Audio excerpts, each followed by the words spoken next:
Recordamos a los usuarios que pueden seguir haciendo sus preguntas vía a través de la página web de la Clínica Universidad de Navarra, www.scoop.es, o también por Facebook y a través de Twitter. Vamos con otro tema, doctor, releo este mail. Estoy padeciendo desde hace unos meses que cuando muevo las piernas, en el esfuerzo también al levantarme de la postura de estar sentado, noto un sonido de chasquidos en ambas rodillas. Es a diario y no es doloroso. ¿Es desaconsejable ejercicio de bicicleta? Bueno, este es el famoso capítulo de los sonidos de la rodilla.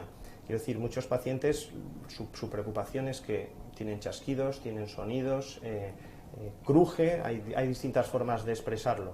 Siempre que esos sonidos, esos chasquidos, esos crujidos no supongan dolor y hayan surgido de una manera más o menos espontánea, o incluso a veces después de una lesión o de una situación en la que ha habido un derrame, en general no tienen mayor trascendencia.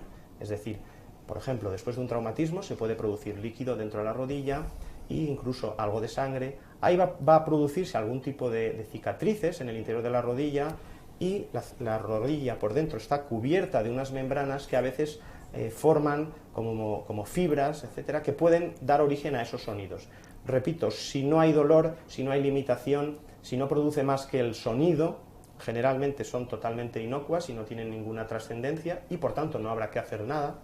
Si por el contrario producen dolor, producen limitación en la flexión y en la extensión, producen algún tipo de limitación funcional o no nos permiten caminar, nos obligan a cojear, en ese caso evidentemente hay algún problema, hay que evaluarlo mediante las pruebas complementarias que sean necesarias y si se estuviera indicado, pues evidentemente tratarlo. Por ejemplo, un menisco, una lesión de menisco puede provocar un chasquido y a su vez provocar una limitación de la extensión. Si ese trozo de menisco se desplaza a una zona de la rodilla y se bloquea con la flexión y con la extensión, evidentemente será causa suficiente para tratarlo. Por tanto, resumiendo, si no duele y no crea limitación y no supone ningún problema, bueno, no habría más que olvidarse o despreocuparse de esos ruidos. Si duele, si tenemos limitación o si nos genera un problema, habrá que consultar al especialista. Nos acaba de llegar hace escasos minutos esta pregunta. Me han diagnosticado desgaste de cartílago en las rodillas. ¿Hay algún método que no sea invasivo para regenerar al menos paliar el dolor? En la actualidad tomo complementos alimentarios a base de colágeno, que no son ninguna panacea, dice, pero creo que me alivian un poco. Bueno, vamos a ver.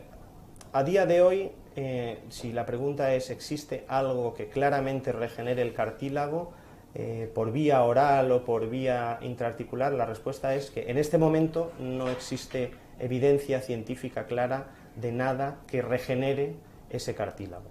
Lo que se está intentando y se está ensayando son utilizar bien terapias con células, como hemos dicho, células madre procedentes de la médula ósea o de otras zonas, también pueden proceder de la grasa o de otras zonas del cuerpo. Se están utilizando factores de crecimiento derivados del plasma y de las plaquetas, que sería también una parte de tipo de terapia celular, y lo que se está buscando es precisamente eso, que a partir de una zona lesionada donde se ha perdido el cartílago, exista la posibilidad de que se regenere ese cartílago. También tenemos técnicas quirúrgicas que lo que hacen es provocar, digamos, una lesión en la superficie y en un intento de reparación el cuerpo lo que va a hacer es formar un tipo de cartílago de peor calidad que el original, pero que siempre va a ser algo mejor que la ausencia de cartílago cuando solo hay un hueso al descubierto. Por tanto, la pregunta sería, no hay en este momento ninguna medicación panacea que nos permita regenerar el cartílago.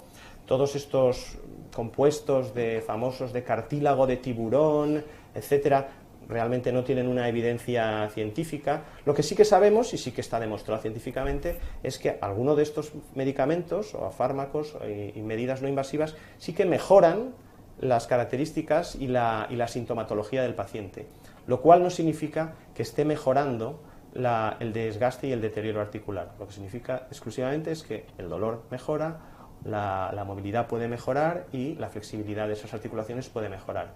De ahí a que aumente el cartílago, eso es otra cosa y eso no está claramente demostrado.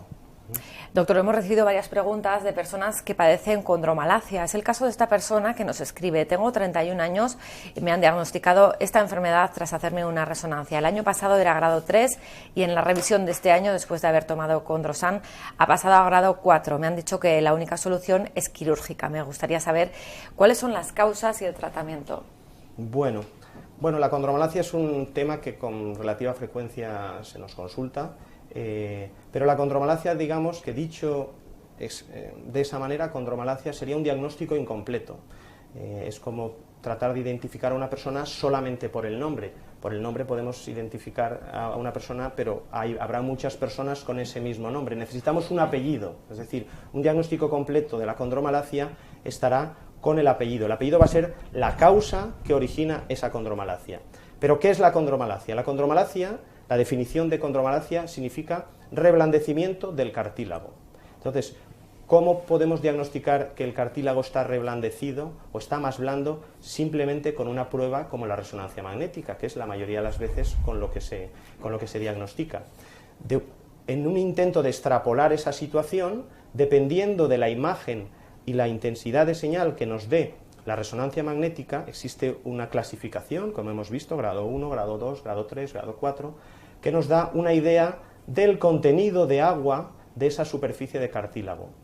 Cuanto más estropeado está un cartílago, menos es su contenido de agua. Si la resonancia nos permite medir de una manera indirecta esa cantidad de agua, de la misma manera podemos comparar si un paciente en un momento dado está en un grado 2, un grado 3 o un grado 4.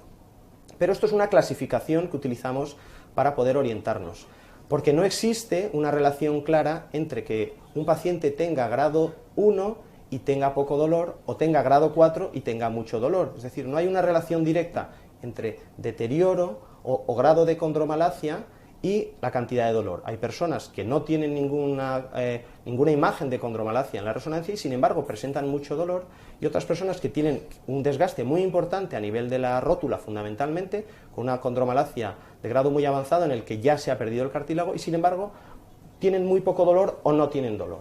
Entonces, ¿cómo podemos poner el apellido a esa condromalacia? Porque si le ponemos el apellido, es decir, la causa que origina el problema, podremos tratar con más facilidad, intentaremos ir a la causa. Hay que intentar buscar si el problema es una deformidad que existía ya en la rodilla o que se ha ido produciendo, es decir, si una rótula, en vez de estar perfectamente alineada, estuviera basculada hacia un lado, sería como una rueda de coche, lo mismo que antes, que se desgasta más por la zona interna y no está gastando de manera homogénea, por tanto puede doler más en esa zona interna. Puede ser un paciente que de normal tenga tendencia a que se le luxe la rótula, por tanto ese será otro problema que puede causar también una condromalacia. Puede ser un paciente que en un momento dado está entrenando para una actividad deportiva y pues tiene una sobrecarga mecánica. Un ejemplo, hace unos años yo hacía carrera de larga distancia, entrenaba habitualmente, muchos kilómetros lógicamente, y durante un verano tuve la oportunidad de entrenar en una zona de montaña. Subir iba muy bien, bajar iba muy mal. De hecho, en las bajadas me lesioné y tuve que estar una temporada bajando el ritmo del entrenamiento con tratamiento fisioterápico porque existía una sobrecarga mecánica, había tenido una sobrecarga mecánica. Una vez eliminé esa sobrecarga mecánica, una vez tratamos los síntomas de esa condromalacia, evidentemente las molestias disminuyeron y llegaron a desaparecer y pude volver a la situación previa. Por tanto, resumiendo, lo que hay que ver es cuál es el problema, es decir, ponerle el apellido a esa condromalacia y en función del apellido que tengamos buscar una solución. Si la solución pasa por la cirugía, pues es una de las opciones. Sería aquellos casos en los que existe una deformidad que está causando el dolor y la condromalacia. Si no existe una deformidad, posiblemente la cirugía no tenga utilidad en estos casos y lo que podemos utilizar es otras medidas, como en el caso de la artrosis, con carácter antiinflamatorio, en un intento de disminuir esa irritación y de disminuir el dolor que tiene el paciente. Nos han escrito muchas personas con este problema. Yo no sé si es muy frecuente o no. Voy a pasar a leerle otra de las preguntas. Nos escribe esta persona que dice que antes practicaba tenis y corría y que desde que fue diagnosticada de condromalacia lo único que no le molesta es la bicicleta. Mi traumatólogo dice que debido a su enfermedad pues que no haga bicicleta y además le ha dicho que no tiene solución. Dice que le extrañó bastante. No sé qué opina usted.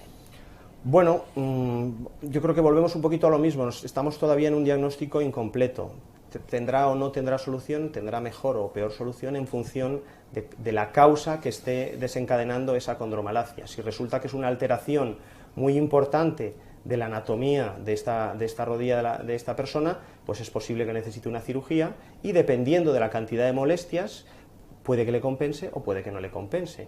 Si es una alteración que se ha producido o un dolor que se ha producido por sobrecarga o es una persona que a lo mejor durante muchas horas está sentada en una misma posición, a veces es muy típico el dolor de condromalacia en las personas cuando van al cine, es decir, si es una película larga en la que uno está 2 horas y está metido o en un viaje de avión o este tipo de cosas en los que el paciente se levanta y realmente le duele.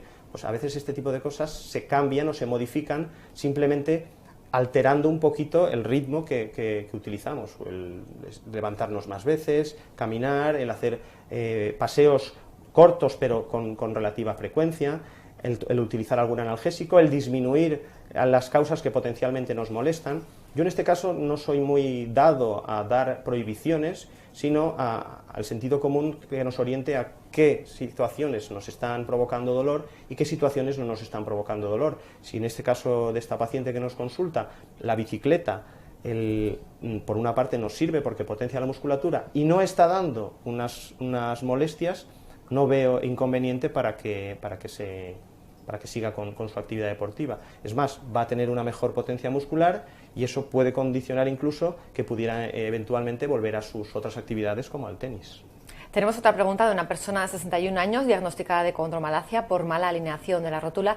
Además dice que parece ser un problema genético de constitución de la articulación porque a su hijo ya le operaron de esta patología cuando tenía 18 años. Pregunta si hay alternativas no quirúrgicas como la rehabilitación o reforzamiento de otros músculos. Bueno, vamos a ver, en esos casos en los que existe ya una deformidad establecida, es más difícil que cualquier medida no quirúrgica sea efectiva. ¿Por qué? Porque es muy poco probable que una potenciación muscular sea capaz de corregir por sí sola una alteración de los ejes o una alteración de la posición de la rótula, etc. Imaginémonos la rótula, que es la localización fundamental de este tipo de molestias, imaginémonosla como la cabeza de un caballo con 2 riendas. Si el caballo va recto en condiciones normales, el jinete basta con coger suavemente las 2 riendas. Si el caballo, por contra, tiene tendencia hacia uno de los lados, o lo que llaman los jinetes querencia, el jinete lo que tiene que hacer es soltar la rienda del lado hacia el cual hay esa tendencia y tensar la otra rienda, de manera que pueda orientar la cabeza de él. Esto sería un poco lo que podemos hacer en estos casos en la cirugía, es decir, soltar una de las riendas que esté más tirante y potenciar la otra rienda que está más suelta, en un intento de que esa rótula esté lo mejor alineada posible. Pero insisto, si existe una deformidad ya establecida, es poco probable que el tratamiento aislado sin cirugía consiga mejorar del todo las molestias. Precisamente sobre la cirugía pregunta a esta persona, Patricia, quiere saber cómo es esa cirugía, a ver si le puede dar algún detalle en cuanto a duración, dice, el posoperatorio. Bueno, evidentemente hemos hablado de un tipo de cirugía. Depende mucho volvemos a lo de antes, del apellido que tenga esta. No es lo mismo una condromalacia por subluxación o luxación de rótula, no es lo mismo una condromalacia por una sobrecarga externa a nivel de la rótula, no es lo mismo una condromalacia después de un paciente que ha tenido una fractura de rótula años atrás o un traumatismo brusco o violento y tiene una artrosis. Entonces, dependiendo de la edad, dependiendo de la patología que tenga, dependiendo de la causa del problema, la cirugía va a ir orientada en un sentido u otro.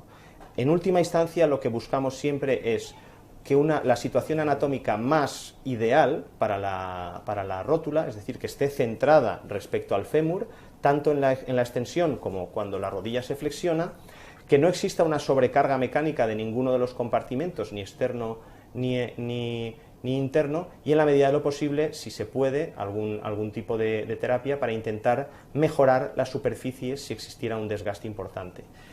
Por eso digo, no es lo mismo la operación que se realizaría en un paciente de 50, 60, 70 años que la operación que necesitaría a lo mejor un paciente de 15, 20 años, en los cuales la mayor parte de las veces y el mayor de los problemas suele ser episodios de luxación o subluxación. O O sea, tendríamos que saber la edad, el cuadro que presenta, en fin, más datos, lógicamente. Es complicado diagnosticar esta enfermedad. Nos lo pregunta Rosa porque dice que ha visitado varios traumatólogos y, bueno, como que no le han dado exactamente con el diagnóstico certero.